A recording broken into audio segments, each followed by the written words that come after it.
Je voudrais vous parler de ce sujet extrêmement épineux qui est la question des femmes. Dans le projet de nouvelle civilisation que je défends,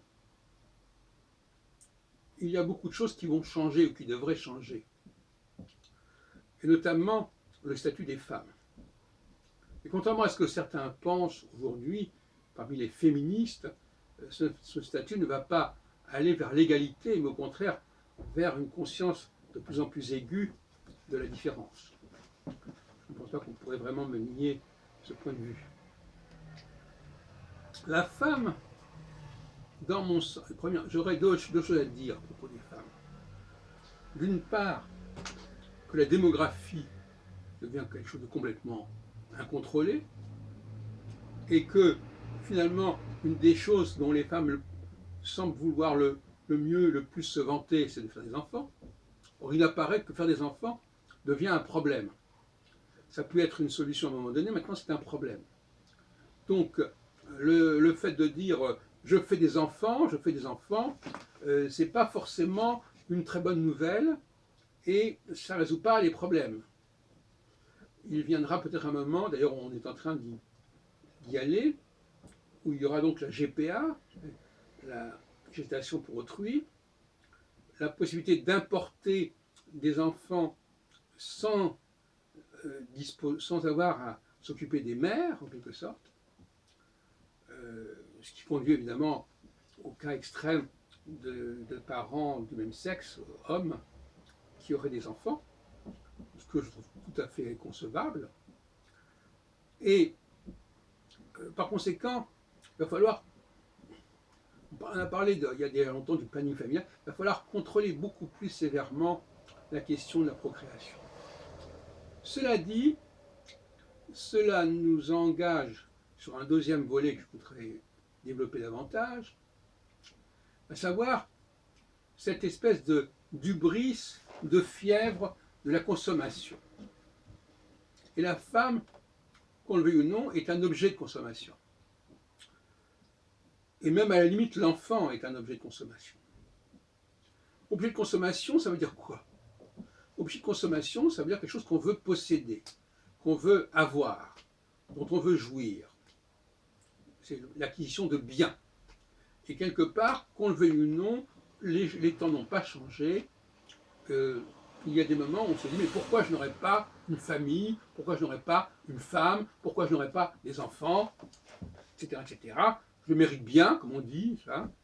Et à partir de ce moment, quand il y a cette fièvre de consommation, d'acquisition, de possession, qui enflamme périodiquement les esprits, et là je vous parle sur le plan astrologique, si on veut, on en parlera tout à l'heure, et par conséquent, au fond, entre vouloir avoir une femme avec tout ce qui va avec, toutes les dépenses qui vont avec, bien sûr, et vouloir acheter un produit, un appareil, un outil, il n'y a pas de différence fondamentale. La femme est un objet de désir, tout comme la machine est un objet de désir. Il y a des gens qui veulent telle et telle voiture, tel bien de consommation, et pourquoi pas telle femme qui soit désirable, aimable. Donc, dans le champ de la consommation, le fait de fonder une famille, d'avoir une femme, est un élément inhérent à cet ensemble. Parmi d'autres facteurs, oui, parmi quand on fait le point sur la richesse, sur les possessions, eh bien la famille est un élément déterminant. On a vu d'ailleurs, avec l'affaire Fillon ou avec l'affaire Ferrand, que cette volonté de possession, de disposer de plus de biens, cette avidité, cette cupidité par certains côtés, pouvait entraîner à des situations difficiles à vivre et difficiles à justifier. Je ne développerai pas davantage. Je veux dire par là que l'amour, ce qu'on appelle l'amour, et Fillon d'ailleurs parlait dans son meeting de la Villette il y a quelques mois, il disait j'aime ma femme, et je ne laisserai personne l'attaquer par ma femme, etc. Mais c'est la même chose, il y a des moments comme ça de fascination, de volonté d'acquérir, d'obtenir un certain bien, un certain objet, dont la femme, qui est un objet de désir, comme je l'ai dit. Et il ne faut pas séparer, en ce sens-là, la femme des autres objets de consommation. C'est un ensemble global. Toute enquête sérieuse le prouverait.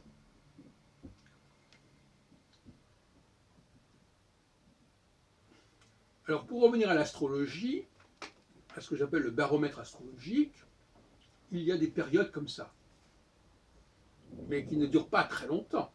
Il y a des périodes, des créneaux, des fenêtres, où on peut prévoir avec assurance, non pas à l'échelle d'un individu, parce que les prévisions à l'échelle d'un individu, elles ne font pas sens. La plupart des comportements individuels sont embrigadés dans un processus collectif. Rien ne peut se faire à l'échelle individuelle, aussi bien positivement que négativement d'ailleurs. La fameuse affaire de savoir pourquoi un individu, d'après son thème, a eu un accident ou pas un accident, c'est un problème complètement dépassé. Donc, rien ne peut se faire individuellement, isolément. Il y a des périodes qui, pour le pire comme pour le meilleur, vont exciter le besoin de consommation. On a vu l'affaire des prime times il y a 2007-2008, qui était complètement un délire de consommation, un délire d'acquisition. Et l'acquisition de la maison, c'est aussi lié à la question de la famille, à la question des enfants. Tout est lié. Il ne faut pas séparer les deux. L'un ne va pas sans l'autre. Il y a un engrenage. Donc c'est une période qui peut être parfaitement clairement définie, qui dure environ 2 ans et qui se reproduit dans un cycle de 7 ans, et pendant laquelle un certain nombre de glissements plus ou moins périlleux se produisent, avec des carrières qui sont ainsi compromises par cette phase qu'on appelle alpha dans mon langage. En période alpha, on ne compte pas le nombre de personnes qui ont compromis la cohérence de leur engagement intellectuel, politique, etc., ou qui ont compromis leurs finances, tout simplement, à cause de cette période-là.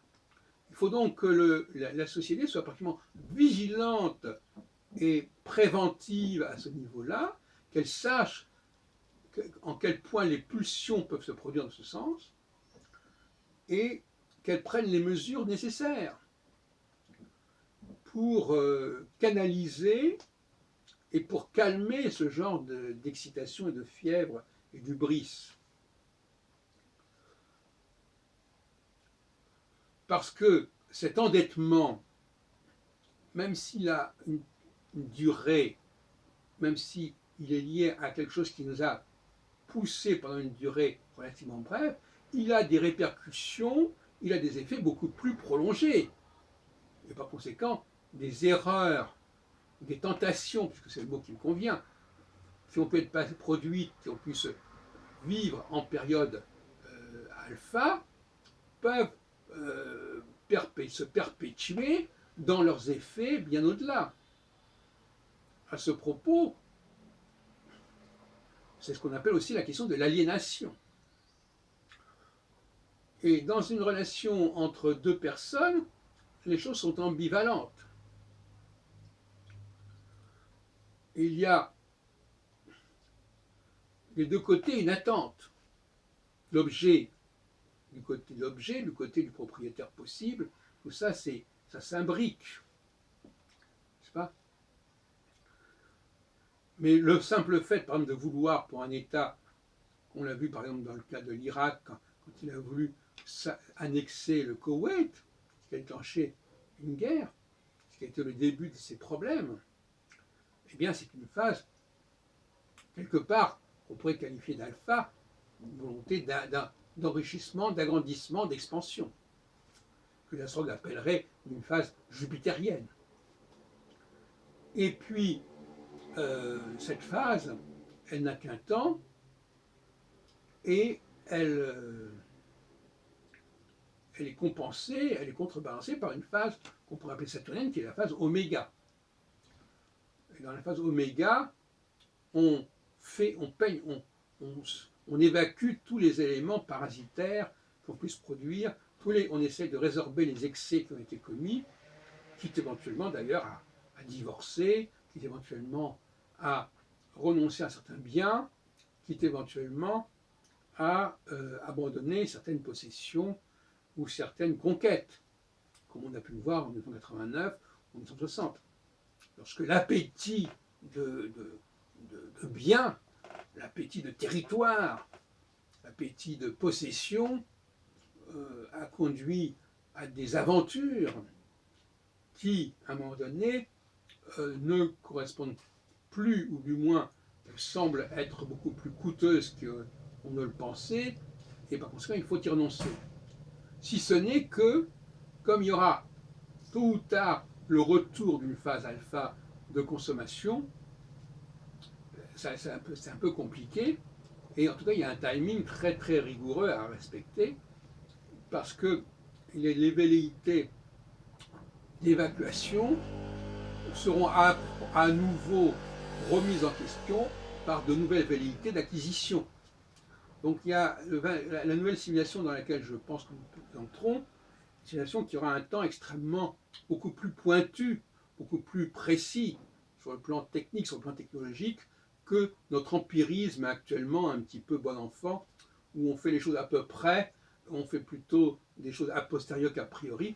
Donc la capacité, la précision de l'intervention, la précision de la connaissance des créneaux des fenêtres sera infiniment plus grande que celle que nous connaissons aujourd'hui.